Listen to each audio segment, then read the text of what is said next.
Good day, ladies and gentlemen. Today we will be talking about the four non-price determinants of supply. We have cost of production, technology, improved availability, number of producers and sellers, and the capacity of the facilities. So let's start off with the cost of production. What do we mean by cost of production? Cost of production means is how much the expenses are needed to make that certain product. Let's say you're trying to build your own supercar brand, but you should also put in mind the expenses that you need to get and to buy for you in order to produce that car. If the parts or materials that are needed to build that car that you want to build are really high and very costly and expensive, then it results to a less number of products that will be made. And the owner, probably you, will be less motivated to make more of these products because they are more expensive and they cost a lot. And less people will be able to afford and buy your product, which would cost you net loss. But if the cost of production of that car that you are trying to build is low, the materials, the machines, everything that you need in order to build that car is low, then the tendency is you, the owner of that car, would be more motivated to build that car and sell it, and there will be a lot of people who could afford that car and buy that car. And then the final result will be net profit. Second will be technology. What do we mean by technology?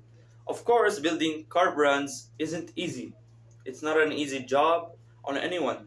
So there should be a proper management of technologies, and there should be technologies that would help you build that product and cost you less time to be wasted. If you have improved technology in your company and in your facilities, tendency is the building of that car will be more fast and more customers will be able to receive your product. But if you'd be using a very bad technology or you wouldn't be having technology and all, then your car brand or the building of that car that you want to build would cost you a lot of time and a lot of money, and tendency is you'll be having a net loss again. Third is improved availability. What do we mean by this?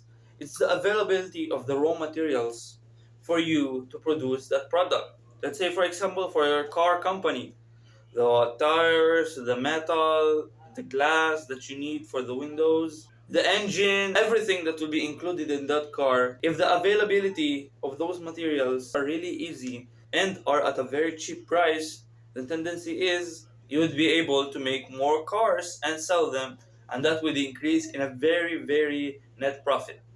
But if you're not able to find these raw materials easily, then tendency is you will have net loss. If those materials are scarce to find, in my previous videos when we were talking about scarcity means is when those products or materials are very difficult to find or produce.